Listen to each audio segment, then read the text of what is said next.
Interesado ka ba mag-start sa isang business opportunity na nakita mo na pwede kang kumita at home or online? May mga pinagpipilian ka bang network marketing, direct selling, or multi-level marketing na may business opportunity na ino-offer sa'yo? Gusto mo bang malaman kung ang opportunity na yon ay tama para sa'yo o hindi? Panoorin mo ng buo ang video na to para ma-educate ka at matutunan ang how to choose a business opportunity for you. Make 'em bounce.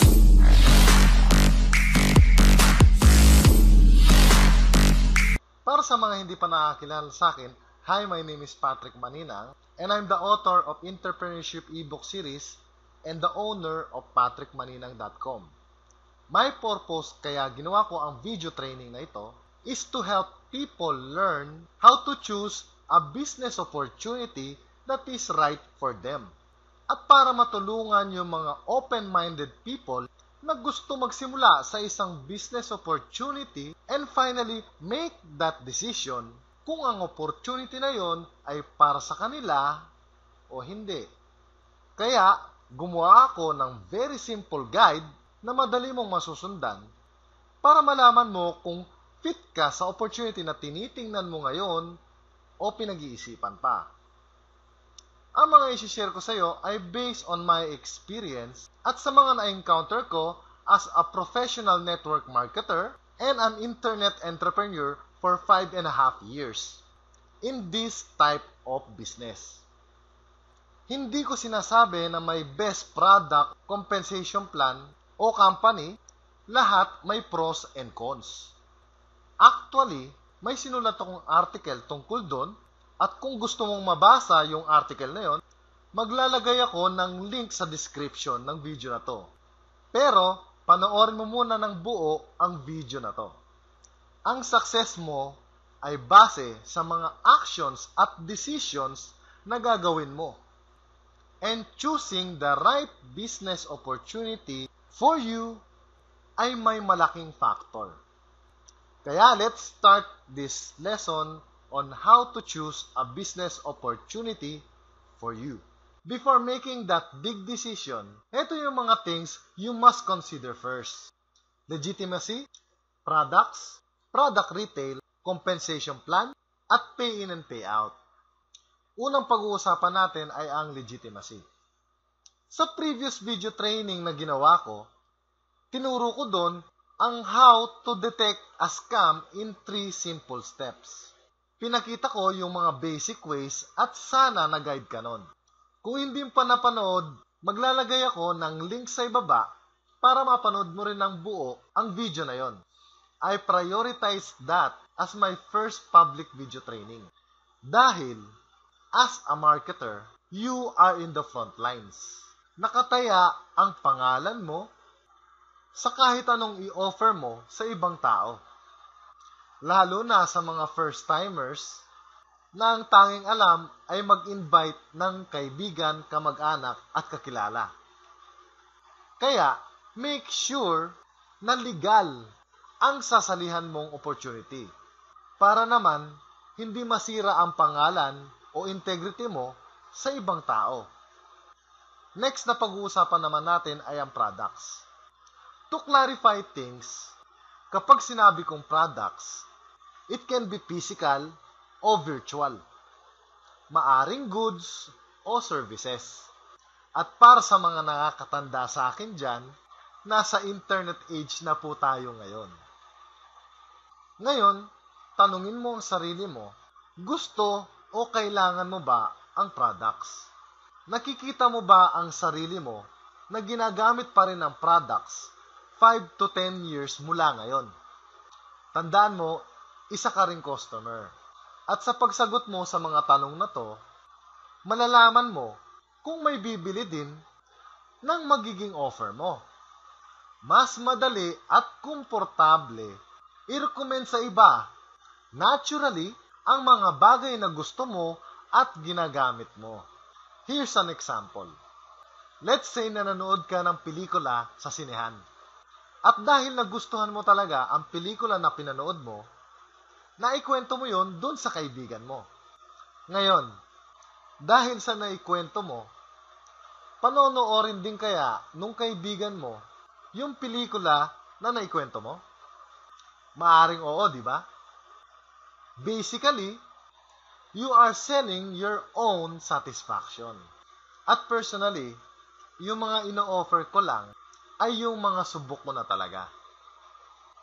Automatic din kasi, magiging product ka ng product. Ikaw yung magiging live demo kahit wala ka pang sinasabi kung ano yung offer mo.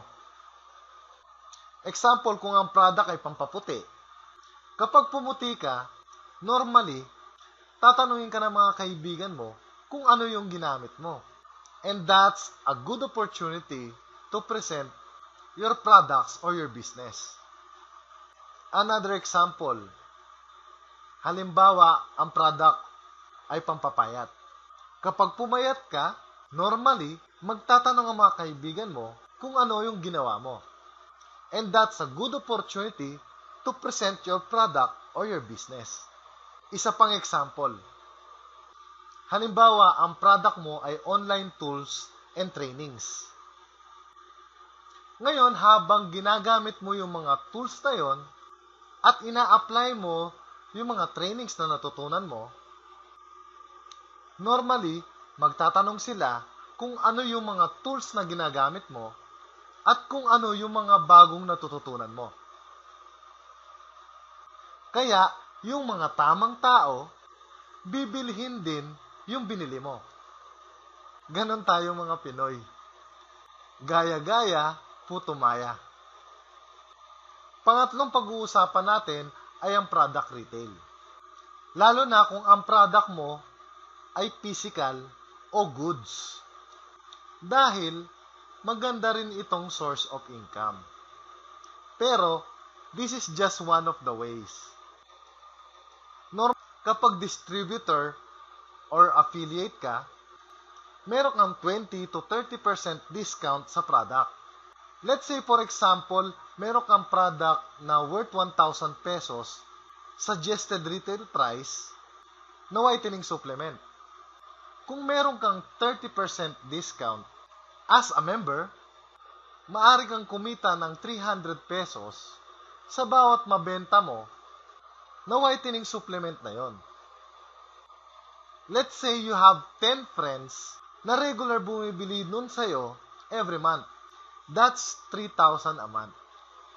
Let's say you're promoting your products online at nakakabenta ka ng 100 nito every month. Lalo na kung kilala ka ng legit seller. That's 30,000 per month. Nakakatulong ito lalong-lalo na dun sa mga bago pa lang na mag-survive sila doing the business. At maganda rin itong strategy to get business partners o downlines.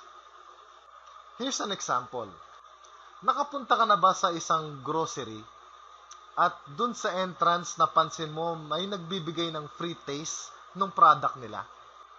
Either luncheon meat, pagkain, drinks, at kung ano-ano pa yan. After mong tikman yung product nila, di ba i-offer nila na bumili ka ng package na binibigay nila as promo? At mataas ang chance na bibili ka nga ng product lalo na kung nagustuhan mo ito. And when you're retailing the products ng business opportunity na mapipili mo, magkakaroon ka ng mga satisfied customers. And satisfied customers have higher chance to be your business partners because it's either to get members or for business opportunity. Dahil mapapakita mo na rin ng buo how it works. Ngayon, pag-usapan naman natin tungkol sa compensation plan. Maari kang makompensate o mabayaran ng company na mapipili mo sa mga effort mo through in cash, in points, in product vouchers, or in kind, meaning product na diretso. But personally, I would choose cash. Hahayaan na kita kung ano mas gusto mo dyan. Dapat mong maintindihan na ang commission ay nanggagaling dun sa discount ng buong package. Usually, 30% nga ito. Then, i-divide ito sa compensation plans. Kasi kung isa kang member, distributor, or affiliate, o kahit anumang tawag ng specific company na mapipili mo, kung bibilin mo yung mga products na yon, mapapansin mo na mas mura mo siyang mabibili dahil nga meron kang members discount. At yun talaga ang ginagamit ng mga companies, yung 30% na yon, at ma-distribute yon for the compensation plans. Kaya kinakalabasan talaga yung worth ng physical goods, kung ganun yung sa company na napipili mo, is still 100% ng binayaran nung incoming member. Pero in suggested retail price. Ang totoo, maraming klase ng compensation plans. At well-known dyan is yung direct o yung referral commission, unilevel, stair-step, binary, matrix, pass-up, global sharing, o hybrid. Hindi natin tatalakayin sa video na to ang bawat compensation plan. Pero gagawa rin ako ng mga videos at i-explain kung paano nag-work ang bawat compensation plan na to. Moving on, pag-usapan muna natin yung direct o yung upfront commission from referral activities. Or yung each time may ma-invite ka na bagong distributor or affiliate dun sa business opportunity. And I highly recommend na yung pipiliin mong business opportunity or company ay nagbibigay ng at least 10% worth ng package o subscription na nabenta mo. Why? Because it's not easy to invite someone to start in a business if you yourself just started. Mahirap talaga sa simula. Kaya, it should be worth your time and effort. Makakatulong din ito para mag-survive ka sa company o sa business opportunity na mapipili mo. Alam mo ba, noong unang panahon, mandami ang nag-fail na companies dahil sila yung nag-pioneer ng mga compensation plans. Meaning, isa lang ang ginamit nila. Later on, dahil na-discover na ang weaknesses ng bawat compensation plans, gumamit na ng more than one compensation plan para mabalanse ang strengths at weakness ng bawat isa. Kaya ngayon, the compensation plans are compensating on each other. Dahil may strength at weaknesses nga ang mga compensation plans, maganda na may 3 to 5 compensation plan na ginagamit ang company o business opportunity na mapipili mo. At ang purpose ng mga compensation plans in this type of business ay para ma-motivate o ma-inspire kang mag-build ng marketing team. Para makapag-leverage ka sa tulong ng marketing team na ibibuild mo. Tulad din ng pag-leverage sa'yo ng company na mapipili mo. Remember this, the company you choose is not your business. Your real business will be marketing and selling. The company just provides you with the opportunity. Kasama na doon yung mga products at support nila. Last but not the least, pag-uusapan naman natin ang isa sa mga pinakamahalagang i-consider mo when choosing a business opportunity for you ay ang pay-in at pay-out process. Ano ba ang pay-in? Ito yung kapag may nag-decide na mag-join sa marketing team mo o kapag may nag-decide na gustong maging distributor o affiliate dahil sa referral mo. Alamin mo kung paano ang proseso nito.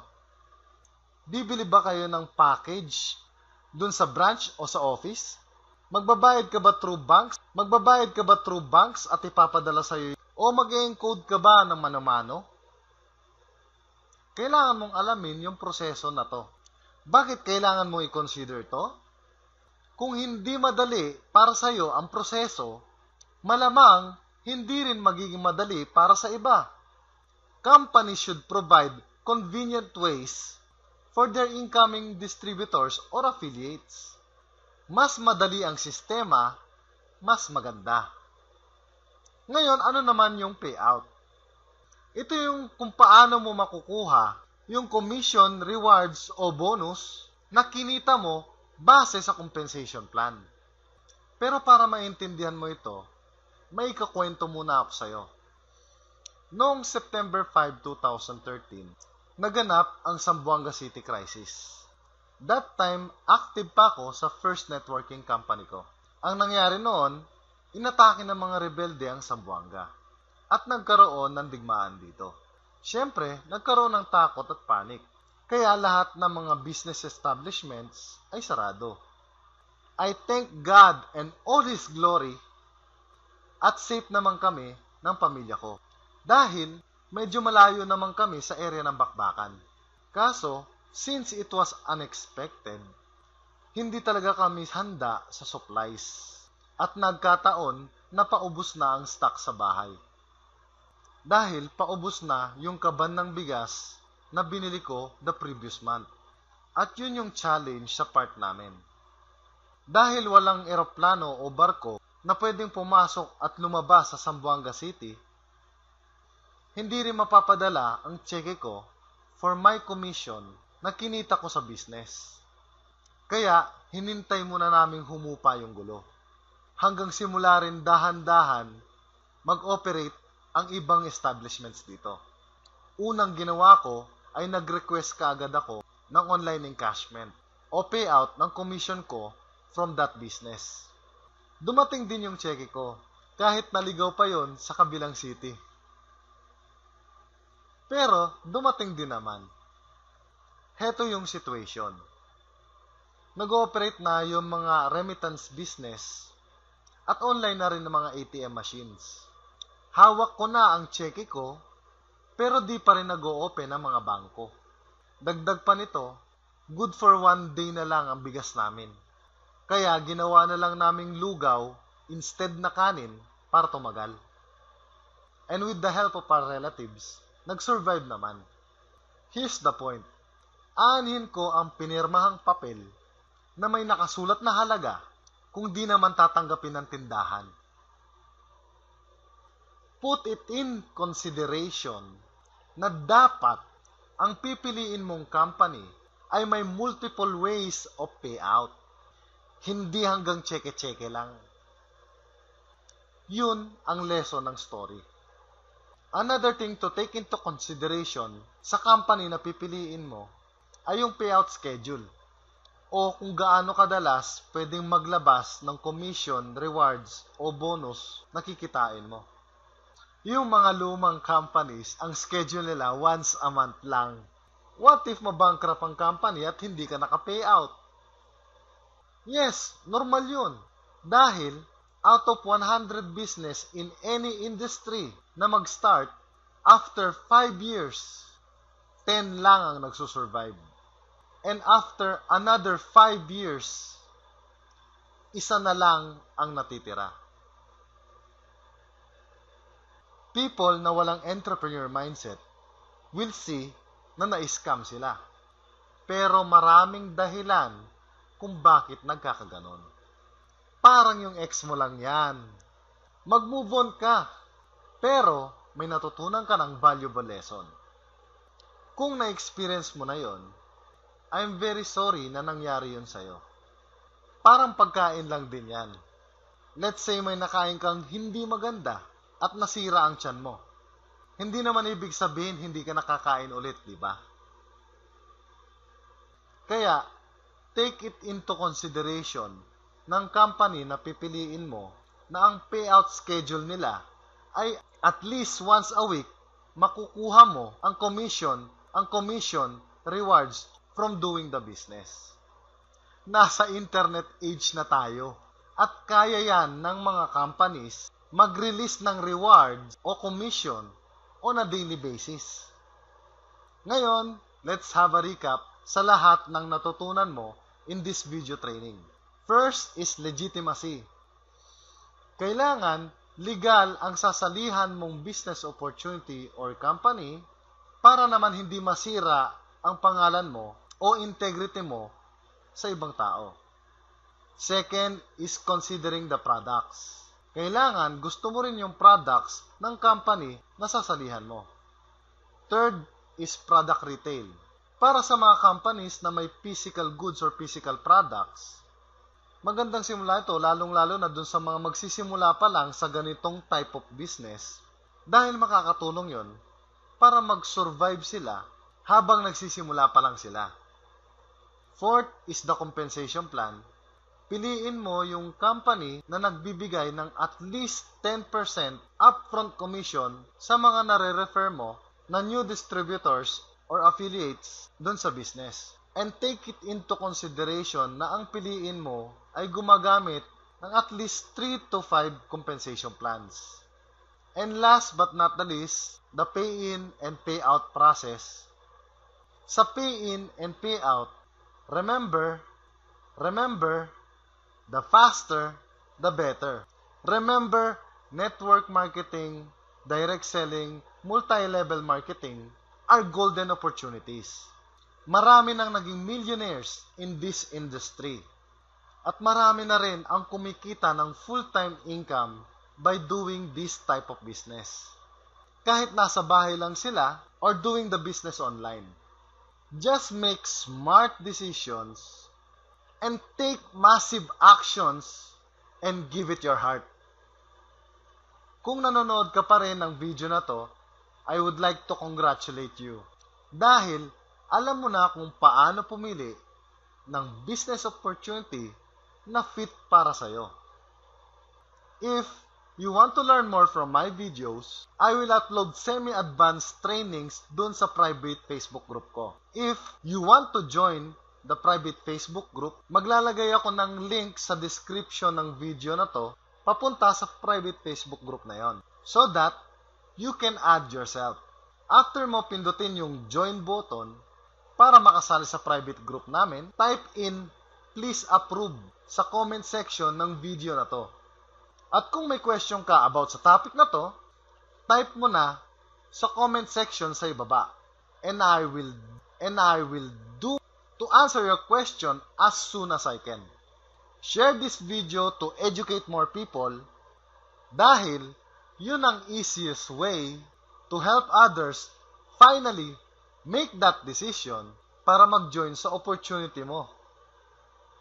Next time, I will upload a series of video trainings at isi-share ko ang mga reasons why some people fail in this type of business.